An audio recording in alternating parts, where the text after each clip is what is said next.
अभी हम स्टार्ट करने वाले हैं आगे के टॉपिक्स। लास्ट क्लास में हमने डिस्कस किया था मोड्स ऑफ न्यूट्रिशन के बारे में, ठीक है, न्यूट्रिशन इन प्लांट्स के बारे में और उनके कंडक्शन में, किस तरीके से प्लांट्स में कंडक्शन होता है फूड एंड वाटर का।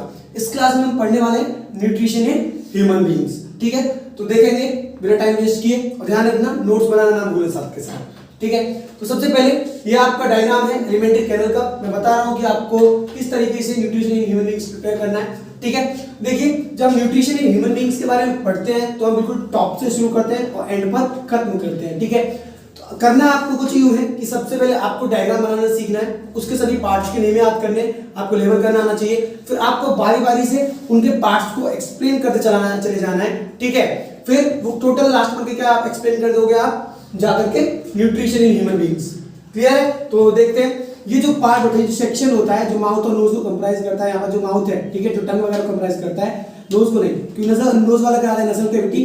जो माउथ वाला पोर्शन होता है जिसमें आपका टंग, टीथ और सैलिवरी ग्लैंड्स आते हैं, उसे हम क्या बोलते हैं, बक्कल कैविटी। क्या बोलते हैं? Buccal cavity. क्लियर है? उसके बाद ये जो ट्यूब है इसको बोला जाता है ओइसोफेगस और फूड पाइप। ओइसोफेगस और फूड पाइप।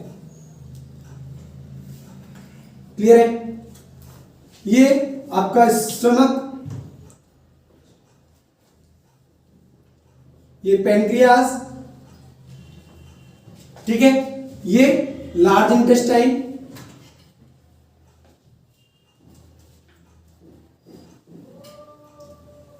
एनस, ये अपेंडिक्स,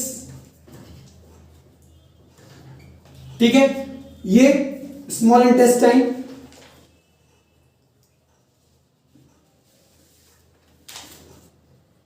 ठीक है, लीवर, गॉल ब्लैडर,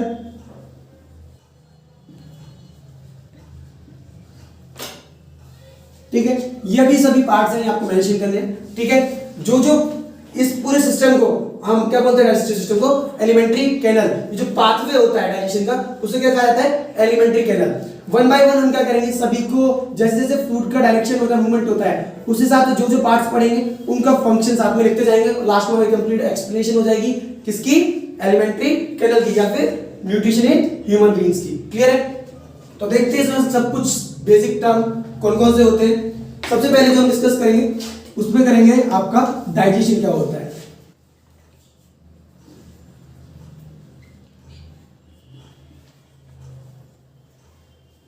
ठीक है। डाइजेशन की डेफिनेशन क्या होती है, देखिए, ये वो प्रोसेस होता है जिसमें कि कॉम्प्लेक्स सब्सटेंस को ब्रेक कर दिया जाता है, किसमें, सिंपलर सब्सटेंस में, ठीक है। लिखेंगे the process of breakdown of complex substance, किसका, कॉम्प्लेक्स सब्सटेंस का, इनटू सिंपलर सब्सटेंस, किसमें, सिंपलर सब्सटेंस में।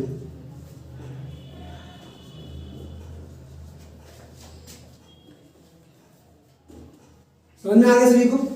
इसके बाद जो सबसे पहला स्टेप होता है, ठीक है, बेसिकली न्यूट्रिशन के प्रोसेस में, वो होता है इंजेशन। क्या होता है? इंजेशन, ठीक है। तो डालेंगे ingestion.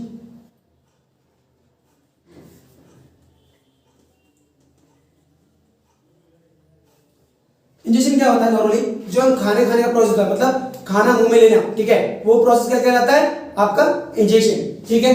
The process of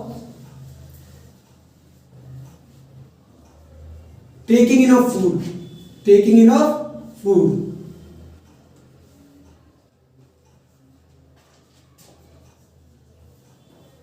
is known as injection.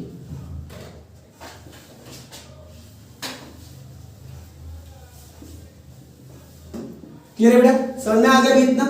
अब नॉर्मली हमने ये बात कर ली थी, जो अभी माउथ में आपका खाना आ गया, ठीक है। सबसे पहले फिर इसके बाद जो डिस्कस करते हैं हम, उसके बाद क्या करते हैं, सब फर्स्ट पार्ट जो हमें पहला दिखाई दे रहा है, जो हमने लेवल किया है, क्या है ये, बक्कल कैविटी, ठीक है। अब हम अभी इसी से लिखेंगे, बक्कल कैविटी से शुरू करेंगे।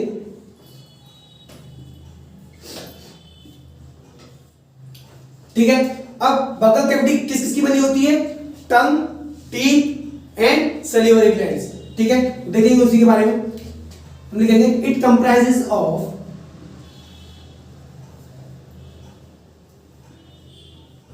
कुछ नहीं करना है, देखो कुछ नहीं करना है, जो भी पढ़ेगा रास्ते में, ठीक है, उसका नाम पूछो, ठीक है, काम पूछो, उसमें कोई भाई बंधु है तो उनका भी नाम और काम लिख लो। टोटल क्या एक्सप्लेनेशन हो जाएगी, न्यूट्रिशन इन ह्यूमन बीइंग्स की, ठीक है। इट कंप्राइजेस ऑफ किस किस की बनी होती है buccal cavity.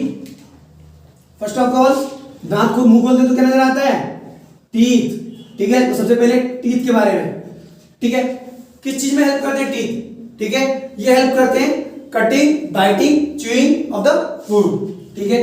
They help in cutting, biting, chewing and grinding of food, and grinding of food। इतना समझ में आ गया, ठीक है। नेक्स्ट इसके बाद क्या आता है, टंग,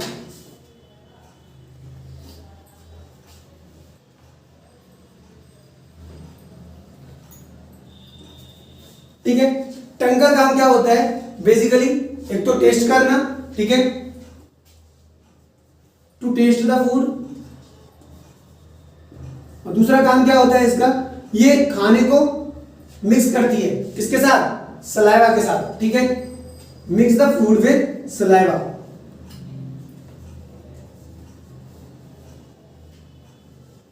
विद सलाइवा, क्लियर है। इसके बाद सैलिवरी ग्लैंड्स,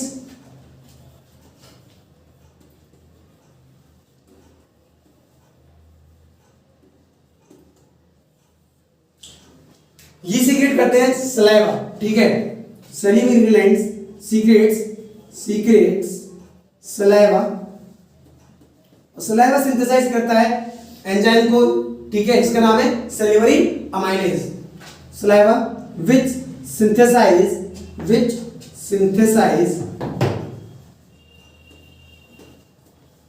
सैलिवरी अमाइलेज, इसको सिंथेसाइज करता है सैलिवरी अमाइलेज,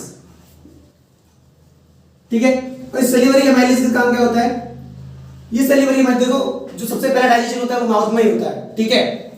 कौन करता है, सैलिवरी अमाइलेज करता है, ठीक है। किस चीज का होता है देखेंगे, which converts the, ये सैलिवरी अमाइलेज किसके साथ रिएक्ट करता है, कन्वर्ट्स द स्टार्च, किसका डाइजेशन होता है, स्टार्च का डाइजेशन होता है, ठीक है।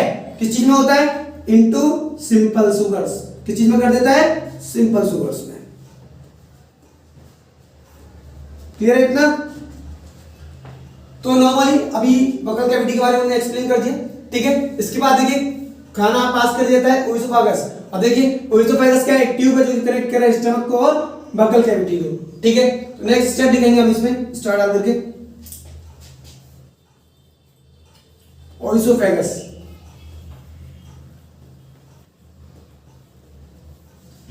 क्या होता है oesophagus, long narrow tube like structure है, long narrow tube like structure,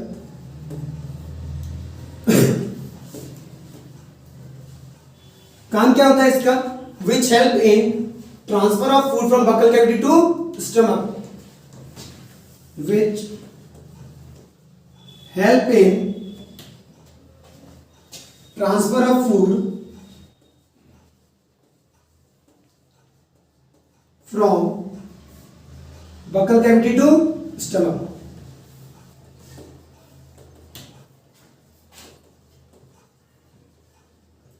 clear है, तो अच्छे से समझ के चलोगे तो बहुत ही आसान है, कुछ भी इसमें इतना बड़ा रॉकेट साइंस नहीं है, ठीक है। अब आगे लिखेंगे, जब तक आप इसके स्क्रीनशॉट ले लीजिए, जल्दी से ले लिया। अब आगे पढ़ते हैं,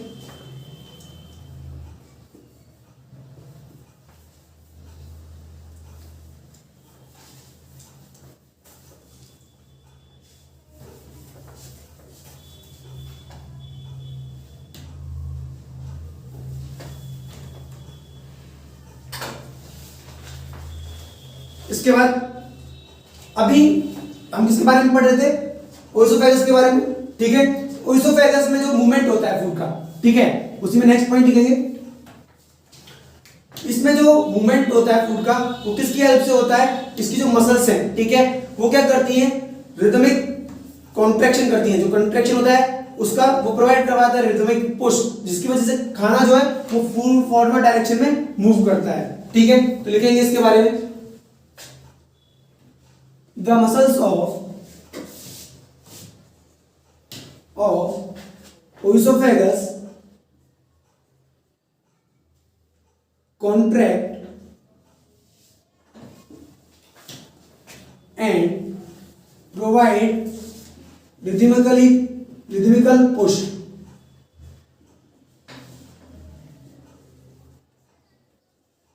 of food, इस चीज की, फूड की, इन फॉरवर्ड डायरेक्शन, किसमें, फॉरवर्ड डायरेक्शन में,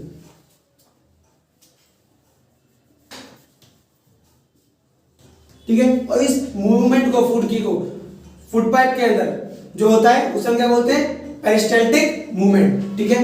and this movement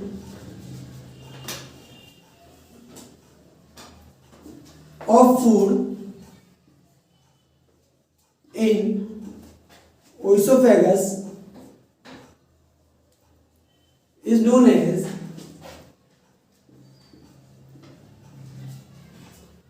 peristaltic movement. क्या कहलाता है, पेरिस्टाल्टिक मूवमेंट। मैं यहां पर लिख देता हूं,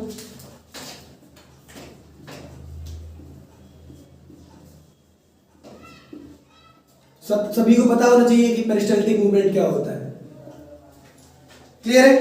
अब इसके बाद खाना कहां आ गया, स्टमक में, ठीक है। तो इसके बाद हम पढ़ते हैं इसके बारे में, स्टमक के बारे में, ठीक है। डालेंगे नेक्स्ट हेडिंग स्टमक।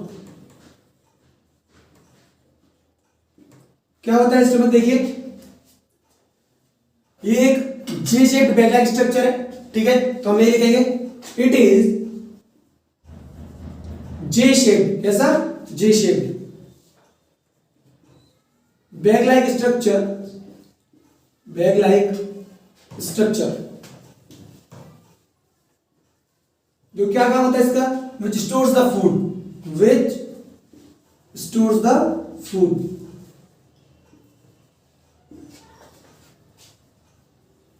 ठीक है।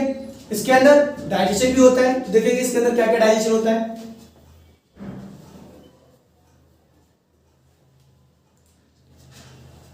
जो इसकी वॉल्स होती है, ठीक है, क्या क्या इसकी जो वॉल्स होती है स्टमक की, ठीक है, उसमें गैस्ट्रिक ग्लैंड्स प्रेजेंट होते हैं। कौन से ग्लैंड्स, गैस्ट्रिक ग्लैंड्स, ठीक है।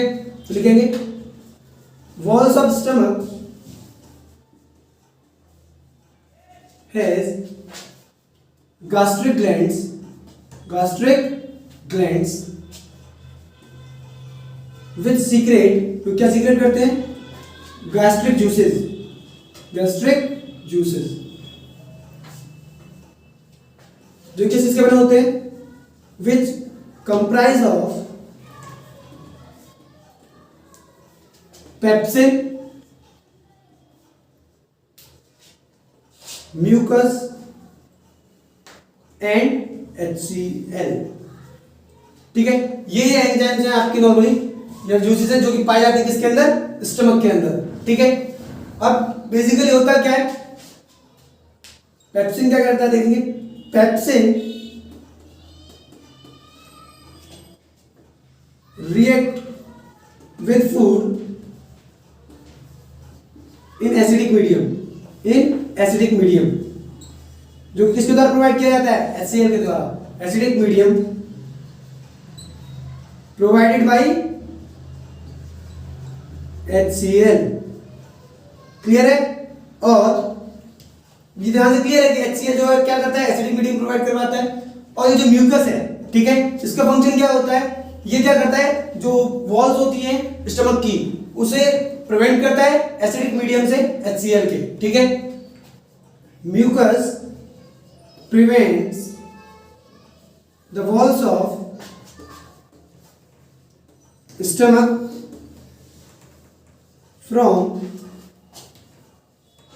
acidic medium, इससे acidic medium of HCl, ठीक है। एसिडिक मीडियम और एसिडिक नेचर, ठीक है, मीडियम की जगह नेचर कर लीजिए तो ज्यादा बेटर रहेगा। क्योंकि पता है आपको कि नॉर्मली एसिडिक होगा तो क्या है, एसिड हार्मफुल रहता है, ठीक है, तो उससे बचाने के लिए क्या करता है, ये हेल्प करता है, कौन, म्यूकस। क्लियर है, इतना समझ में आ गया सभी को। इसके बाद जो फूड है वो कहाँ मूव करता है, स्मॉल इंटेस्टाइन में। किसके अंदर आता है, स्मॉल इंटेस्टाइन के अंदर, ठीक है। तो देखेंगे उससे पहले देखिए क्या होता है कि जहां पर इसके जंक्शन पर, इसके जहां पर ये जंक्शन होता है, सपोज करो ये आपका नॉर्मली यही था lower part of the stomach, ठीक है, जो कनेक्ट हो रहा है किससे, स्मॉल इंटेस्टाइन से। सपोज करो यहां तक ये स्मॉल इंटेस्टाइन है, स्मॉल इंटेस्टाइन, ठीक है, और ये है स्टमक। अब यहां पर जब ये फूड आता है, ठीक है, तो इसका जो फ्लो होता है फूड का वो गाइडेड किया जाता है मसल से। वो इस तरीके से वी शेप में कुछ होती है तक, ठीक है, जिन्हें बोलते हैं हम स्फिंक्टर मसल्स। क्या बोलते हैं, स्फिंक्टर मसल्स, ठीक है। ये क्या करती है, ये गाइड करती है फ्लो ऑफ फूड, ठीक है, कि देखो इधर से फोर्स लगेगी तो इधर साइड खुल जाते हैं, ठीक है, तो बेसिकली खाना कहां पहुंच जाता है, स्मॉल इंटेस्टाइन में, लेकिन इधर से ये नहीं खुल सकता है तो खाना वापस नहीं जाता है, तो ये बैक फ्लो ऑफ फूड को प्रिवेंट करते हैं। तो नेक्स्ट लिखेंगे, यहां पर डाल लीजिए sphincter muscles.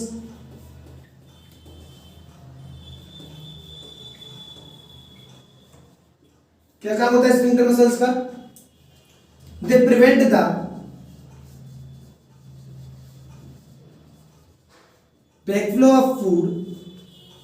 backflow of food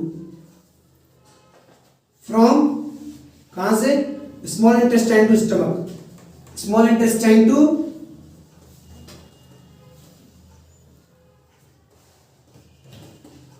stomach.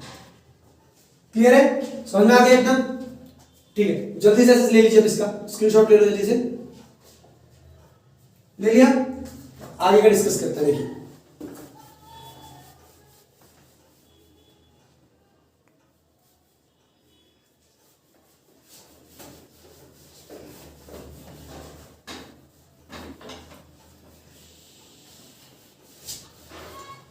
इसके बाद हम डिस्कस करेंगे इसके बारे में, स्मॉल इंटेस्टाइन के अंदर जो डाइजेशन होता है।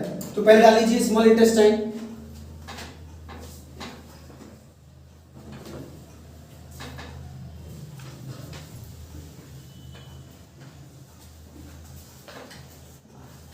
देखिए स्मॉल इंटेस्टाइन की तरफ देखें तो क्या है, देखो बहुत ही long narrow tube like structure, जो कैसा है, बहुत ही ज्यादा कॉइल्ड है, हाईली कॉइल्ड है। तो लिखेंगे इसमें it is long narrow highly coiled, ऐसा highly coiled tube like structure, कैसा स्ट्रक्चर है, ट्यूब लाइक। क्लियर है, अभी देखेंगे normally it is about 13 to 14 metre long in herbivores.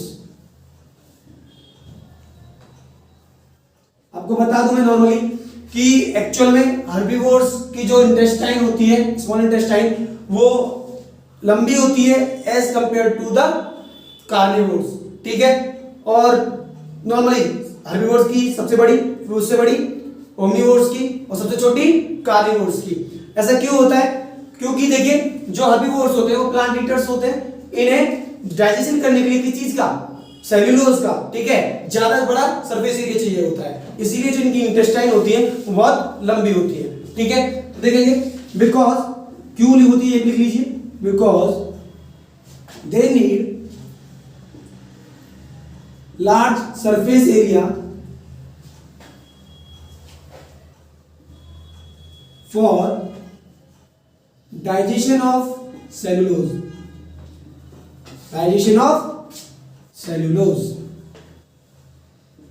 ठीक है, ठीक है। इन ह्यूमंस, ह्यूमन में कितनी लंबी होती है ये, in human it is about 6.5 metre long. Clear है, इतना समझ में आ गया सभी को। अब इसके बाद बात करते हैं कि इसमें किस किस चीज का डाइजेशन होता है। ठीक है, तो देखेंगे इन स्मॉल इंटेस्टाइन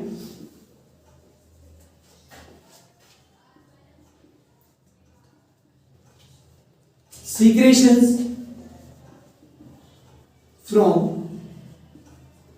देखिए इन्हें बोलते हैं एसोसिएटेड ग्लैंड्स, किसको, लीवर को और पेनक्रियास को। ठीक है, जो लीवर का गॉल ब्लैडर है इसमें बाइल जूस स्टोर्ड रहता है जो लीवर के द्वारा प्रोड्यूस किया जाता है। ठीक है, वो भी स्मॉल इंटेस्टाइन में आता है, और पेनक्रियास से पेनक्रिएटिक जूस भी कहां पर आते हैं, स्मॉल इंटेस्टाइन में। ठीक है, तो ये हेल्प करते हैं डाइजेशन में इन द स्मॉल इंटेस्टाइन। ठीक है, तो in small intestine secretions from liver, कौन सा होता है, बाइल जूस, वहां से क्या आता है, bile juice, and pancreas, pancreas से क्या आता है, pancreatic juice.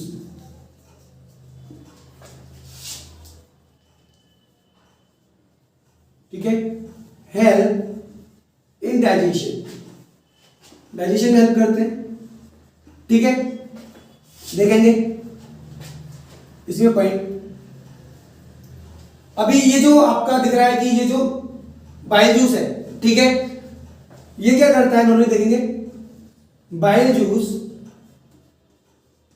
Converts complex fat globules into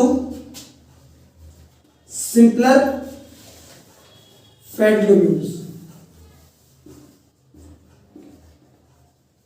ठीक है, ये कन्वर्ट कर देता है किस चीज को, कॉम्प्लेक्स फैट ग्लोब्यूल्स को सिंपलर फैट ग्लोब्यूल्स में। ठीक है, and this process is known as, इस प्रोसेस को क्या बोलते हैं, emulsification of fats, and this process is known as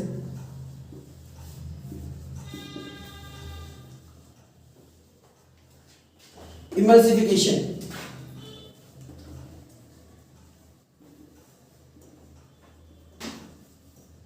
clear है, ऑफ फैट्स। अब उसके बाद क्या होता है, देखिए नॉर्मली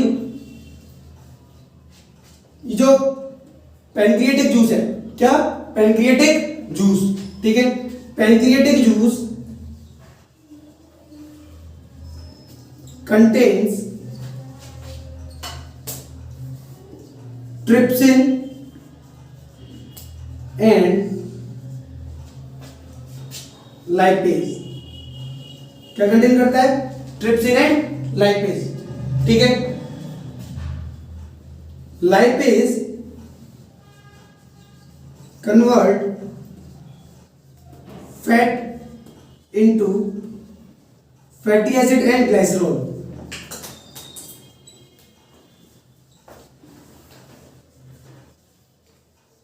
ठीक है, क्लियर है। और ये जो पैनक्रिएटिक एंजाइम जो ट्रिप्सिन है, ठीक है, वो क्या करता है, ट्रिप्सिन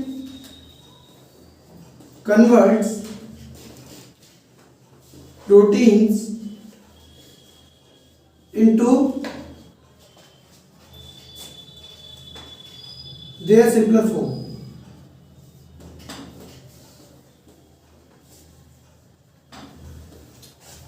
ठीक है, नॉर्मली इसके बाद क्या होता है, ये सिंपली चीज सिंपलर फॉर्म में कन्वर्ट होगी। ठीक है, इन्हीं सभी चीजों का डाइजेशन जो होता है, देखेंगे कंप्लीट डाइजेशन जो होता है वो किसके द्वारा किया जाता है, देखेंगे complete digestion is done by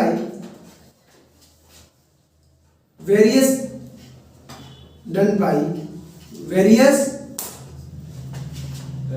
intestinal juices, किसके द्वारा, इंटेस्टाइनल जूसेस के द्वारा।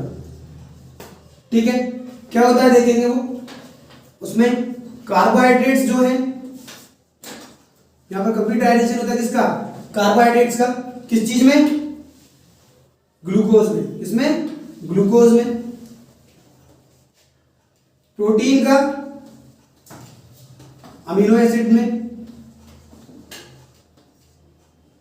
ठीक है, और फैट्स का फैटी एसिड एंड ग्लाइसरॉल में। ऊपर भी दिख रहा होगा आपको तो, ठीक है, यहां भी ध्यान दें किस चीज में होता है, fatty acid and glycerol. Clear है इतना? ठीक है, अभी जल्दी से इसके स्क्रीनशॉट ले लीजिए, उसके बाद आगे बढ़ेंगे इससे। ले लिए सभी ने? देखते हैं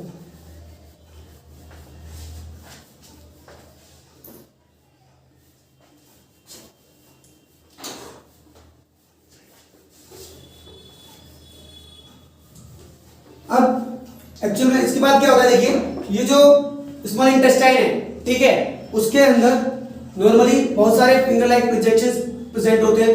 अब डाइजेशन हमें पता है कि यहाँ पर कंप्लीट डाइजेशन होता है, तो इसके बाद क्या होता है? एब्जॉर्प्शन। तो सबसे पहले देखेंगे एब्जॉर्प्शन या एसिमिलेशन क्या होता है।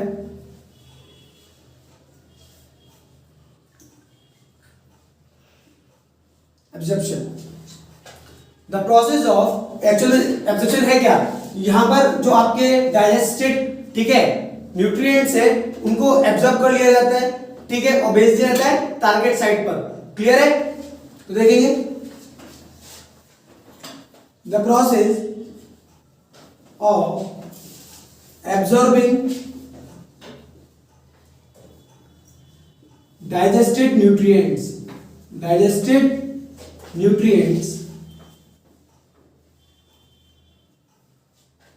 is known as absorption। क्या कहलाता है वो? एब्जॉर्प्शन कहलाता है।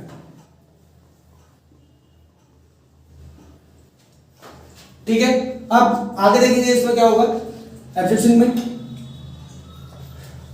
विलाय के बारे में, इसके बारे में पढ़ते हैं, विलय के बारे में।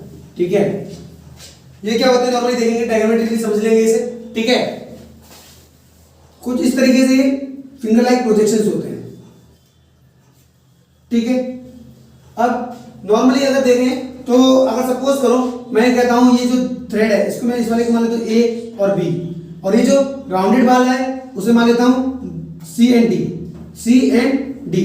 सपोज करो ये 3 सेंटीमीटर का है, तो आपको लगता है कि इसकी लेंथ 3 सेंटीमीटर होगी, क्या इक्वल होगी? अगर सपोज करो ये धागा इस तरीके से घुमा हुआ है, वो तो 3 सेंटीमीटर पर सीधा सीधा है, अगर मैं इसको खोलूं तो क्या होगा? वो ज्यादा होगा उस 3 सेंटीमीटर से। इसका मतलब क्या है कि जो विली होते हैं वो सरफेस एरिया को इंक्रीज कर देते हैं for the process of absorption के लिए। ठीक है, लिखेंगे इसके बारे में। और ये सप्लाइड रहते हैं ब्लड वेसल से, जिसके थ्रू आपके न्यूट्रिएंट्स ब्लड के साथ होते हुए कहां पहुंच जाते हैं? वेरियस सेल्स तक। ठीक है, लिखेंगे they are the finger like projections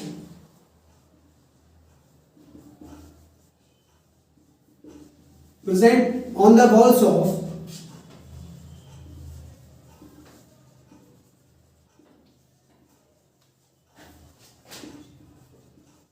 small intestine. कहां प्रेजेंट रहते हैं? वॉल्स पर। किस चीज की? स्मॉल इंटेस्टाइन की। क्लियर है? उसके बाद फंक्शन क्या होता है इनका? They are supplied with blood vessels. ठीक है, ब्लड वेजल्स सप्लाइड रहती है and help in increasing the surface area. बताया था ना मैंने कि क्या करती है? सरफेस एरिया इंक्रीज करने में हेल्प करती है, इन increasing the surface area for absorption.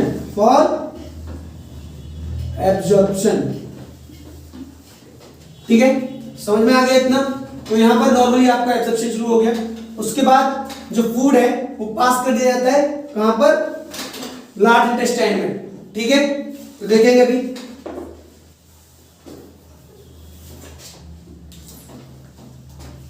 Large intestine डालेंगे।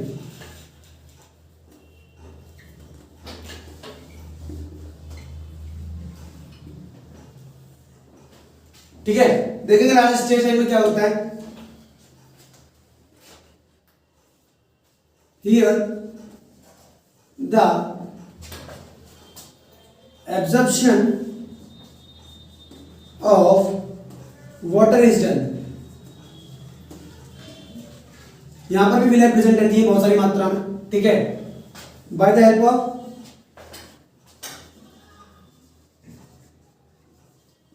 विलाय। क्लियर है? देन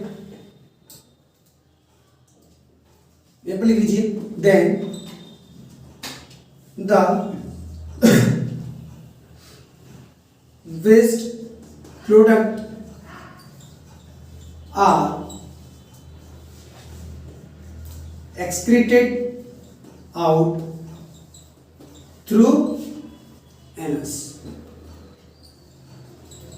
एनस के थ्रू क्या किया जाता है कि जो वेस्ट प्रोडक्ट होते हैं उनको एक्सक्रीट आउट कर दिया जाता है।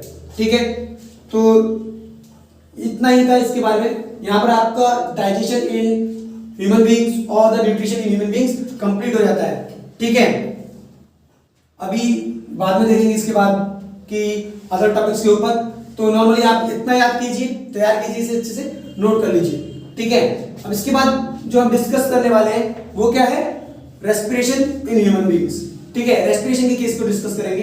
ठीक है, तो मैं जल्दी से स्क्रीनशॉट ले लीजिए, फिर आगे चलते हैं। ले लिया? ठीक है, मैं सीरीज कर देता हूं, पॉज करिए। सो गाइस, नेक्स्ट वीडियो में हम डिस्कस करने वाले हैं रेस्पिरेशन के बारे में। ठीक है, and transportation in human beings के बारे में। फिर उसके बाद एक्सक्रीशन पढ़ेंगे और इस तरीके से हम इस चैप्टर को कंप्लीट करेंगे।